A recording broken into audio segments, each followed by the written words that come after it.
हिंदू धर्म में सावन की पूजा का विशेष महत्व होता है। मान्यता है कि इस माह महादेव की पूजा अर्चना करने से सभी शारीरिक रोग दूर हो जाते हैं और मानसिक तनाव कम होता है। पौराणिक कथा के अनुसार सावन में ही भोलेनाथ ने देवी पार्वती की तपस्या से प्रसन्न होकर उन्हें पत्नी के रूप में स्वीकार किया था। शास्त्रों में भी इस महीने का गुणगान किया गया है। इस महीने की महिमा का विशेष उल्लेख है। कहा जाता है कि इस समय सृष्टि का संचालन भगवान शिव ही करते हैं।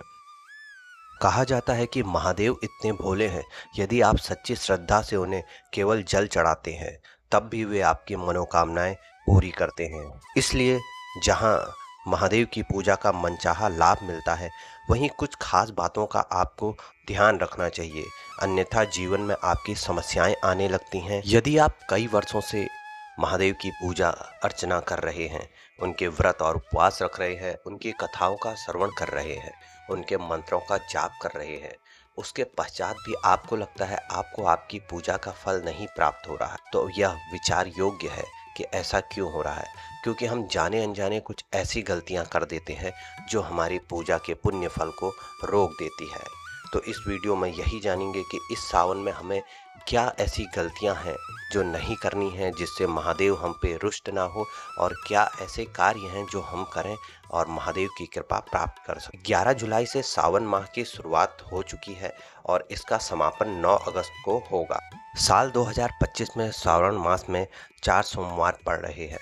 इसी प्रकार से 4 मंगला गौरी व्रत भी रखे जाएंगे। मंगला गौरी व्रत सावन सोमवार के अगले दिन जो मंगलवार होता है उसमें रखा जाता है। यह नवविवाहित महिलाएं अपने पति की दीर्घायु के लिए, पुत्र संतान की प्राप्ति के लिए, अपने घर में धन वैभव यश कीर्ति की प्राप्ति के लिए इस व्रत को करती हैं। तो आइए वीडियो को शुरू करते हैं। मैं राजेंद्र भक्ति ज्ञान उपाय चैनल में आपका स्वागत करता हूं। प्रभु राम भक्त हनुमान हम सभी पे आशीष बनाए रखें। एक कमेंट आप सभी तुरंत लिखें, महादेव के नाम, हर हर महादेव। सावन मास में जब हम शिवलिंग पे जल चढ़ाते हैं तो उसके कुछ नियम होते हैं और अनजाने में कुछ गलतियां हमारे द्वारा होती हैं। तो जला अभिषेक करते समय आप यह ध्यान रखें, प्लास्टिक या स्टील के लोटे से कभी भी शिवलिंग पर जल न चढ़ाएं। जल चढ़ाने के लिए आप हमेशा तांबे या पीतल के लोटे का इस्तेमाल करें। जल में तुलसी का पत्ता ना डालें, ये निषेध है। जल जब आप चढ़ाते हैं तो आपको ओम नमः शिवाय मंत्र का जाप करना है। धार्मिक और आध्यात्मिक लिहाज से सावन मास में कई चीज़ों का सेवन वर्जित माना गया है।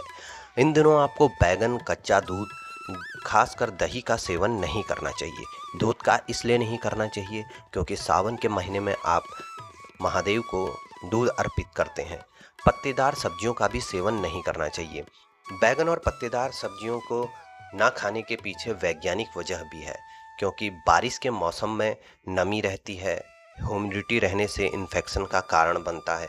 नमी में बैक्टीरिया, कीटाणु जल्दी पनपते हैं, इसलिए इनका सेवन करना हानिकारक हो सकता है। पत्तेदार सब्जियों में भी कीड़े होते हैं, ये सेहत को नुकसान पहुंचाते हैं। श्रावण मास में आपको कड़ी नहीं बनानी चाहिए। भूल कर भी आप बाल और दाढ़ी भी ना कटवाएं। प्याज, लहसुन, मांस, मदिरा का सेवन नहीं करना चाहिए आपको।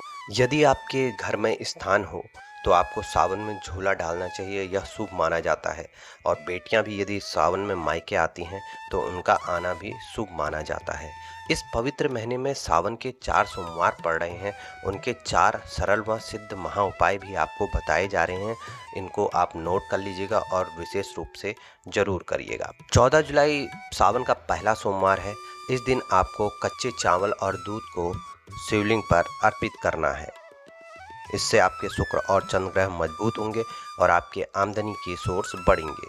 दूसरा सावन सोमवार आपका 21 जुलाई को होगा। इस दिन आपको लाल मसूर की दाल और गुड़ को चढ़ाना है, इससे आपको कर्ज से मुक्ति मिलेगी। तीसरा सावन का सोमवार 28 जुलाई को पड़ेगा। इस दिन आपको शिवलिंग पर हरी मूंग की दाल और गेहूं चढ़ाने से आपके बुध और सूर्य दोनों मजबूत होंगे और आपके जीवन में जो भी दुश्मन हैं उनसे आपको छुटकारा मिल जाएगा। चौथा सोमवार 4 अगस्त यानी अंतिम सोमवार जो आपका है, इस पे आप शिवलिंग पर अरहर और चने की दाल चढ़ाएं। इससे आपका गुरु ग्रह बृहस्पति मजबूत होगा और आपका भाग्य चमकेगा। सावन के महीने में महादेव को विभिन्न प्रकार की वस्तुएं लोग चढ़ाते हैं उन्हें यह पता नहीं होता है कि इससे क्या लाभ होता है। तो आइए आपको जानकारी देते हैं, आप क्या महादेव को अर्पित करें कि आपको लाभ प्राप्त हो। तो जिस प्रकार का आपका कष्ट रहेगा, आप वह चीज़ महादेव को अर्पित कर सकते हैं। यदि आप महादेव को दही अर्पित करते हैं तो आपको खुशी और आनंद प्राप्त होगा। यदि आप शहद अर्पित करते हैं तो आपका आकर्षण बढ़ेगा, सुंदरता आपकी बढ़ेगी, लोगों का आपके प्रति खिंचाव महसूस होगा। इत्र यदि आप महादेव को अर्पित करते हैं तो आप किसी रोग से ग्रसित हैं तो आपको मुक्ति मिलेगी। यदि आंवला आप अर्पित करेंगे तो इससे आपका धन्य धान बढ़ेगा और साथ ही आप दीर्घायु होंगे, आपकी उम्र लंबी होगी। बेलपत्र सभी चढ़ाते हैं, बेलपत्र से आपके संकटों से मुक्ति मिलती है। यदि आप शक्कर महादेव को अर्पित करते हैं तो आपको सुख और सौभाग्य प्राप्त होता है। मानसिक शांति के लिए आपको महादेव को दूध अर्पित करना चाहिए।